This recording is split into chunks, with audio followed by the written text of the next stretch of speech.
Chapter 16. Hello? Hi, Corey. David? Hi. He was very relieved to hear David's voice. What's happening? Not much. Studying. Reading stuff. What are you reading? I'm not sure, Corey told him. They both laughed. They talked for a while about nothing at all. It was the most relaxed conversation they had had in weeks, probably because Corey was so glad it was David on the phone. Finally, Corey asked, What's up? Why'd you call? I thought maybe you just like to talk, David said, suddenly sounding uncomfortable. Okay. So we talked, Corey said, not catching on.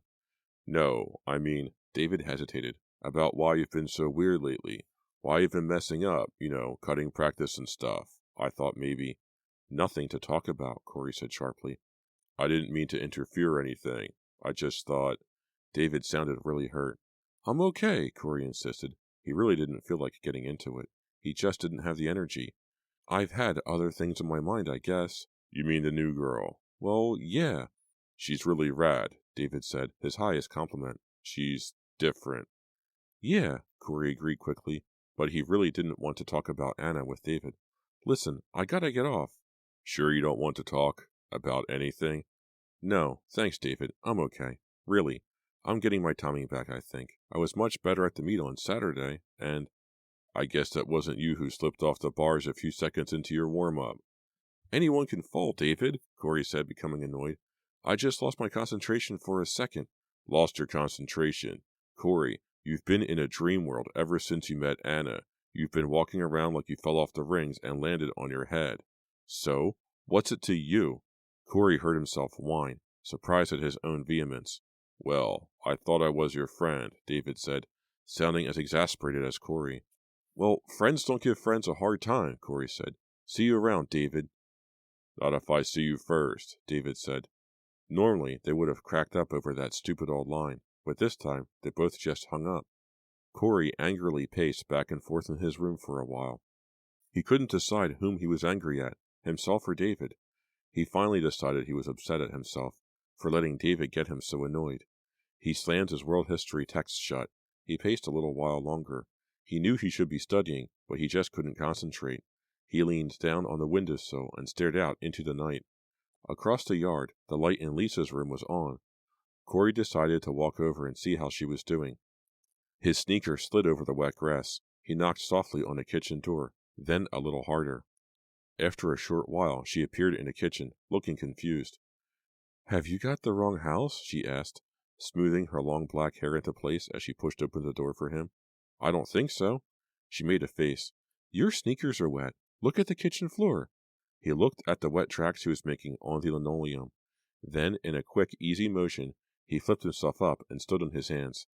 This better? He began crossing the floor on his hands. She laughed loudly. That's great, she said, following along behind him. You're a real chimp. Can you eat with your feet? He tumbled over when he reached the hallway and rolled to his feet. Your turn, he said, gesturing to the floor. No way, she said, backing away. Want a banana? He shook his head and plopped down on one of the overstuffed living room armchairs. He suddenly felt exhausted. Come in the den, she said, pulling his arm. I don't want you on the good furniture. What are you doing here, anyway? I don't know. Wrong house, I guess, he said. She laughed again as she dragged him toward the den. He liked her laugh, he decided. It came from so deep in her throat. It was a sexy laugh. She looked cute, he thought. She was wearing faded cut-off jeans and an old shady-side high sweatshirt with the collar ripped and frayed. She pulled him harder, and he bumped into her. Her hair smelled of coconut. She must have shampooed it earlier. He inhaled deeply. He loved that smell. How's it going with you? She asked. Any better? Better than what? He asked, shoving some newspapers aside so that he could drop down onto the black leather couch. Better than being hit by a truck? Almost. That bad, huh? She said sympathetically. She sat down beside him, her knee touching his leg. If I could just get my timing back on the rings. How many times had he said that lately? You'll get it back, she said, putting a hand comfortingly on his shoulder. Anna was waiting for me outside school, he said. That was a surprise. She removed her hand from his shoulder and sighed. What did she want? Some tips on how to do a handstand? He didn't notice her sarcasm. Seeing an article that interested him, he picked up the front section of the newspaper he had shoved aside. A car had spun out of control on Fear Street and crashed into a tree. The confused driver had no explanation for what had happened. The road was dry, and he had been traveling at a very slow speed. "I love these visits of yours, Corey." Lisa's voice broke into his reading. "You tell me about Anna, and then read the paper. You're a fun guy." Corey put down the newspaper and started to apologize when the phone rang. "Who would call this late?" Lisa asked. She dived off the couch and got to the phone before it could ring a second time to wake her parents. "Hello?" There was silence at the other end. "Hello?" she repeated. "You're dead, too," a voice whispered in her ear. "You're dead, too. You're dead, too." Just like the note tied to the cat. Chapter 17. "It was Anna who threatened me, Corey. She killed the cat. She made the threatening phone call." "No, that's impossible," he insisted. "Come on, Lisa. Let's just dance and not talk about it." Corey pulled her toward the middle of the gym floor, where several other couples were already dancing. The floor vibrated to the music, a Phil Collins record, with a driving, machine-like drum beat and pulsating bass that nearly drowned out the singer's voice. Lisa made a half-hearted attempt to dance with Corey, but after a minute or two, she stopped and pulled him back to the side. "You're just trying to change the subject," she said, holding onto his hands. Hers were cold, despite the heat of the gym. "No, I'm just trying to dance," he said, exasperated. "Why do you ask me to this dance? If all you wanted to do was talk about Anna, we could have gone to my house or your house." "But she threatened my life, and all you do is defend her." "It wasn't Anna," Corey said. "I know it. When I told Anna about the dead cat in your locker, she was horrified. Really. She felt terrible about it." "So? She's a good actress," Lisa said, sneering. "Good enough to fool you." A couple of guys from the gymnastics team waved at Corey from across the gym. He waved back. He wanted to run across the floor and talk to them, kid around with them, have some fun. This first date with Lisa was not working out. "Why would Anna put a dead cat in your locker? Why? Why would she call and threaten you?" Corey asked, shouting over the music, a new high-voltage record by Prince that was extremely difficult to shout over. "She doesn't even know you." "She's jealous," Lisa said. "I told you." "Get real," Corey told her, shaking his head in disbelief. He turned and started to walk away, but she followed right behind him. "Did she ask you to this dance?" "Maybe." "Come on, did she? Tell the truth." "Well, yeah." "And she was standing in the hall spying on us when I asked you to this dance." "No, she wasn't spying. She was listening, right? She was there in the hall. She saw us together, and then afterward, I got the dead cat with a note." "That doesn't prove anything." "Boy, you are loyal. To her," Lisa snapped, her dark eyes filled with anger. Some kids standing nearby were staring at the two of them, startled to see what was obviously a heated argument grow even more heated. Corey was embarrassed. "Lisa, please." He took her arm, but she pulled it away from him. "I know Anna. She wouldn't." "How well do you know Anna?" Lisa demanded. "How well?" "It's got to be someone else who's trying to scare you. Someone who knows you." "Who then? Who is it?" "I don't know, but it isn't Anna," Corey shouted. "Anna has her own problems. She doesn't have time to be making up problems for you."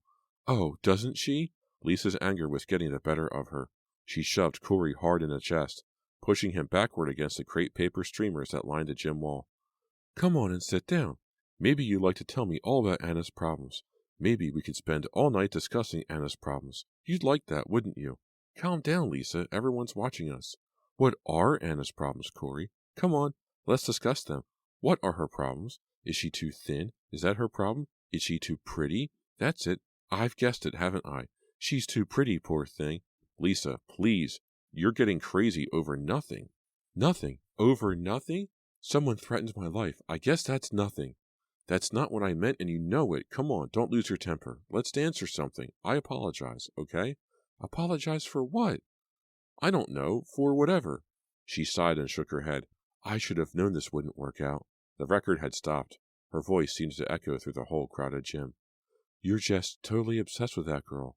Oh, I'm embarrassing you, aren't I, Corey?" Another record started. "No, yes, So sorry. I won't embarrass you any more." She turned away from him and ran across the crowded dance floor. He started after her, then decided not to follow her. He watched her push her way through dancing couples until she made her way to the other side of the gym and disappeared through the double doors. Now what? Give her a little time to cool down and then go apologize to her? That was probably the best idea. He'd seen Lisa lose her temper hundreds of times before. She always flared up like a fire just taking hold, but her anger always faded as quickly as it came on. Lisa was a jealous one, he decided. The idea made him smile despite the fight they had just had. She was jealous of Anna, and of course, she had good reason to be. Anna. For a split second, he thought he saw her across the dance floor. No, it couldn't be. He pushed her from his mind. He decided to go over to the refreshment table and get a Coke. Maybe shoot the breeze with some guys for a while, and then go apologize to Lisa. He was halfway across the gym when he heard the scream. It was a girl's scream. A scream of terror. The music stopped. Everyone heard it. Corey knew at once. It was Lisa's scream. Chapter 18. Several kids were already out in the dark corridor by the time Corey got there. A single amber bulb at the far end of the hall provided the only source of light. The kids were shadows, moving and shifting in the dark as they searched for the girl who had screamed. "There's no one here," someone yelled, his voice echoing off the tile walls. "Then who screamed?" someone else asked. Corey knew who had screamed, but where was she? "I'm down here. Can somebody help me?" Lisa's voice floated up from the stairwell. Taking them two at a time, Corey was the first one down the stairs. "What's going on?" "Who is it?" "Is somebody down there?" Voices bounced around the empty hallways. "Lisa, are you okay?" Corey asked. She was sitting on the floor at the bottom of the stairs. "No, I don't think so." He helped her to her feet, but she couldn't stand on her right foot, so he eased her back to the floor. Several kids were on the stairway now, looking down at them in the dim light. "What happened?" "It's Lisa Bloom." "Is she okay?" "Did she fall?" I'm okay," Lisa called up to them. "Sorry if I scared you. You can go back into the gym now. Really, I'll be okay." A few kids lingered on the steps. Some guys started whistling loudly, seeing how it sounded in the echoing hallways. Eventually, the music started in the gym again, and everyone went back inside. "It's my ankle," Lisa told Corey, wincing with pain as she tried to stand on it again. "It got twisted, but I think it's okay. I just have to walk it off, if I can walk." "Wow, I was lucky. I could have been killed. These stairs are hard." He let her lean her weight against him as she tested the ankle. "Did you fall?" he asked. "No, I was pushed." "What?" "You heard me." "But who—" "Ouch!" she cried and leaned harder on his arm. "How should I know? It was so dark. I was walking past the stairway. I didn't see anyone. I thought I was alone. It was so quiet out here. It was creepy. Just the sound of the drums vibrating from the gym. I think I'd better sit down." He half carried her back onto the bottom step, where she dropped down heavily, breathing hard from the pain.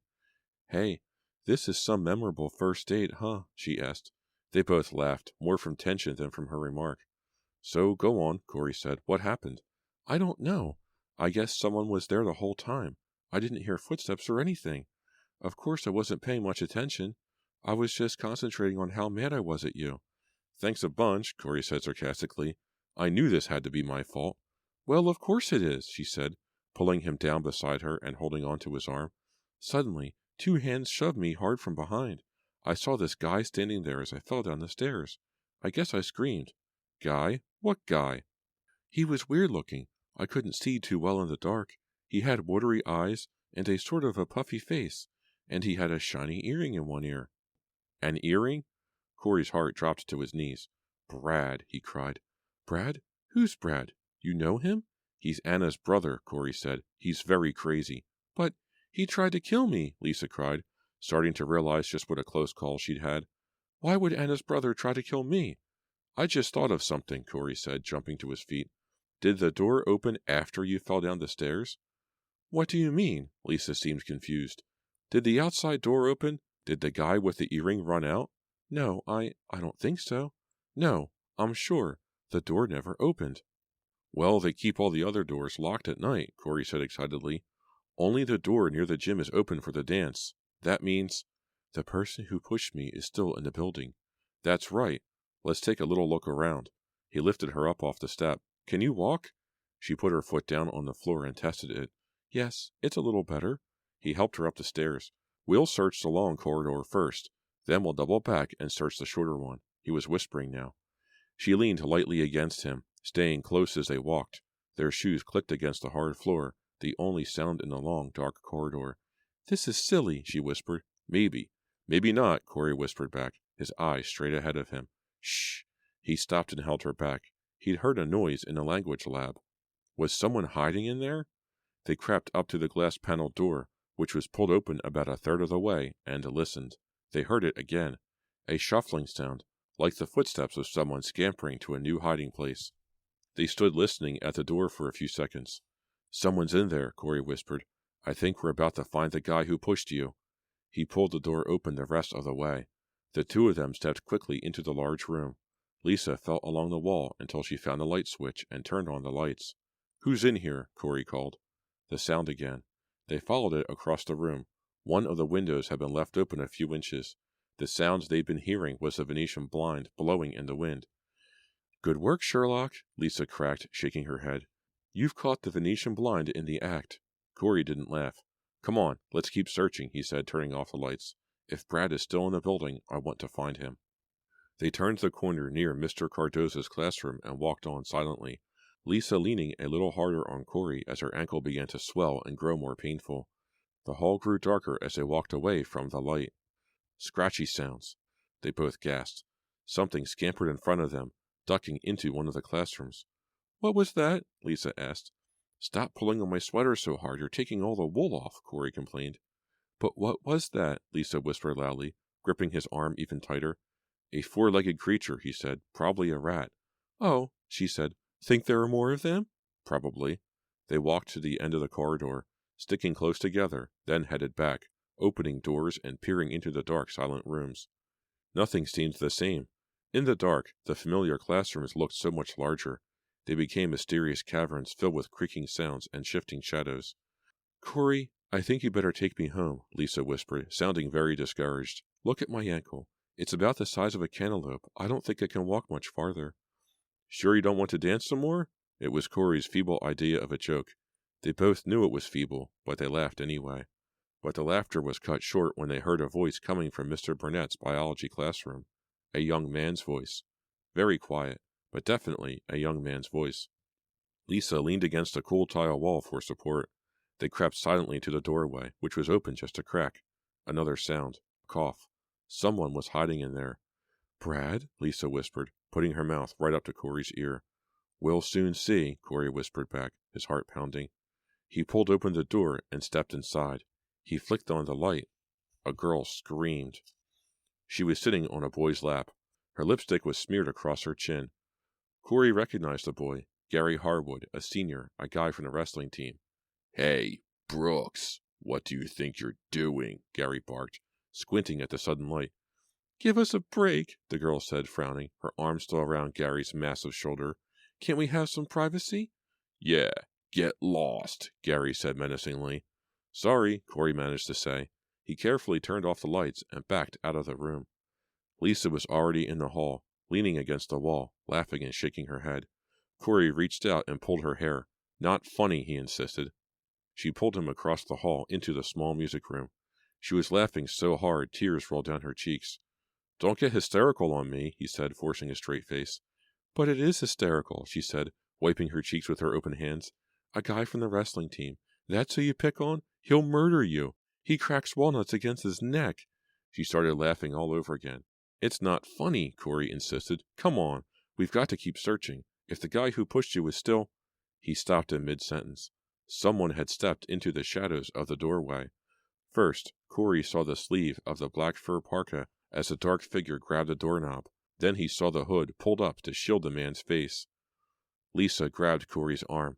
That's him, she whispered. The hood slid back as the man entered the room. It was Brad. Chapter 19. Brad stepped back into darkness, but they had already seen his face. Surprisingly, he looked more frightened than they did. He started toward them, pulling the parka hood back up over his head as if he could hide inside. Corey and Lisa stepped back toward the tall windows. Lisa backed into a music stand, sending it toppling to the floor. The loud crash made them both cry out, startled. Brad stopped halfway into the room. His eyes were darting from side to side. He seemed unable to decide what to do next. He muttered something under his breath. Corey could only hear the last word. Mistake.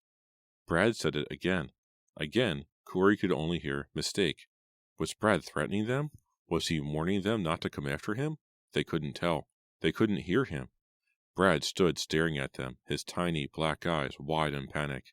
Inside the parka, his forehead was covered with large beads of perspiration. His face was bright red. Suddenly he turned and, without saying another word, fled from the room. Corey pulled away from Lisa's frightened grip and ran after him. But Brad slammed the door hard before Corey could get there, and then Corey and Lisa heard a loud bang. "Hey!" Lisa cried. Corey tried the knob. He turned it again. Again. He tried pulling, then pushing. He turned to her, looking very worried. "It won't turn. He must have shoved something against the door." "Are you sure? Maybe you're pushing when you should be pulling. You want to try it?" Corey snapped. She slumped down on a folding chair and gently rubbed her ankle. "No, guess I'll take your word for it. Was that Anna's brother?" "Yeah." "Are we gonna call the police when we get out of here?" "If we get out of here," she added, just to show that she could still be her usual sarcastic self. "I don't know," Corey said, trying the door again without success. I think I'd like to talk to Anna first. She might be in danger. If we send the police after Brad, there's no telling what he might do to Anna." "Let's just get out of here," Lisa said wearily. "How are we? Oh, I know. Call Hardwood. He and that girl are probably still making out across the hall, right?" Corey shrugged. He put his face against the door and yelled, "Hey, Harwood, let us out of here! Harwood!" No response. He tried again, louder. Still no reply. "Oh, how stupid," Lisa said. "Stop yelling. No one can hear. This is the music room. Everything is soundproof."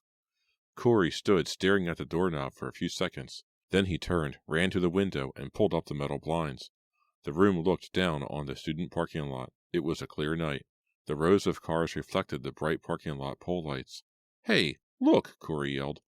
Brad was running to a small car on the edge of the lot. Corey watched him climb into the car and speed away, his tires squealing on the asphalt.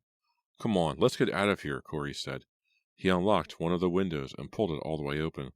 "But we're 2 stories up," Lisa protested. Corey stuck his head out the window and leaned way out. A few seconds later, he pulled it back in.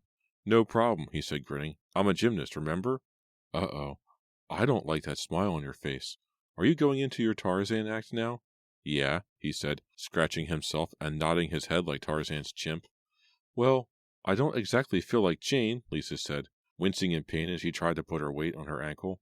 "No problem. I'll come back for you," Corey said. "What are you going to do?" "There's a 3-inch ledge that runs under the windows.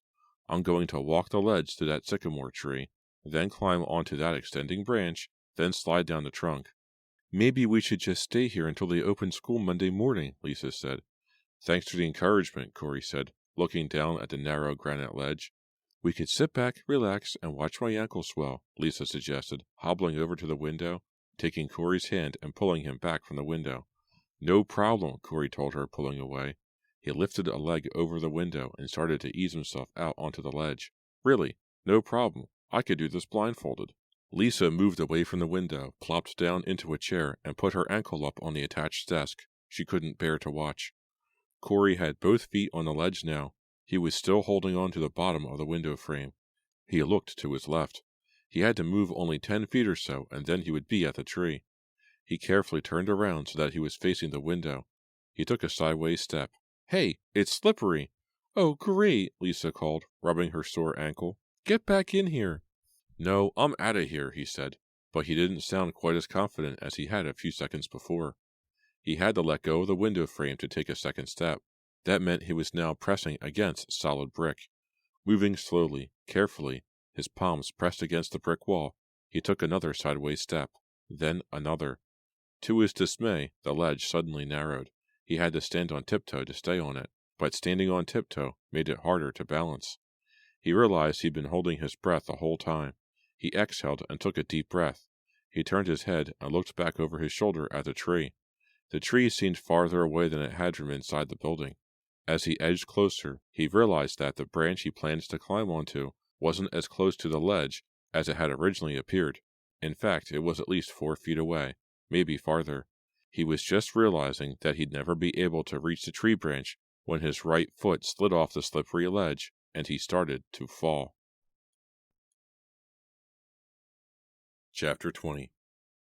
Using his gymnastics reflexes, Corey reached up as he started to drop and grabs the ledge as he would a parallel bar. He missed.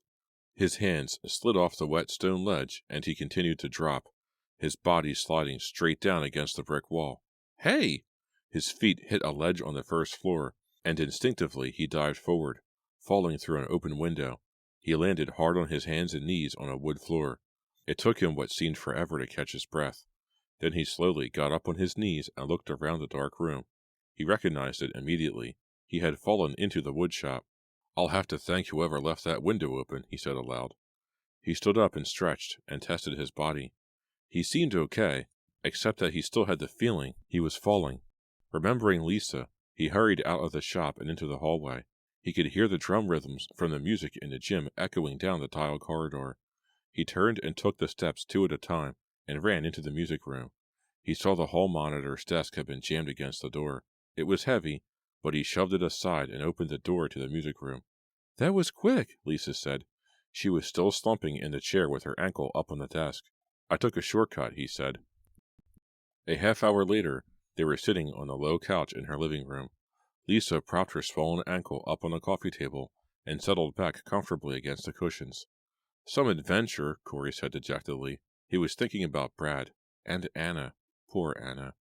"Some first date," she said, staring straight ahead at her ankle. "I'm really sorry. No, I'm sorry," he said. She leaned forward suddenly and started to kiss him, a soft, tentative kiss. The phone beside the couch rang. They both jumped back. She picked it up quickly, pushing her hair away from her face with her free hand. "Hello?" She heard breathing on the other end. "Hello? Hello?" "Who is it?" Corey asked her. She shrugged. "Hello?" More breathing. Harsh, rhythmic breathing, meant to sound threatening. "Why are you doing this to me?" Lisa cried. The phone went dead. Lisa tossed down the receiver. Her hands were shaking, but she looked more angry than frightened. "This has got to stop," she cried. Corey moved across the couch, intending to comfort her, but she pulled away from him. "We've got to call the police," Lisa said. I know, Corey agreed.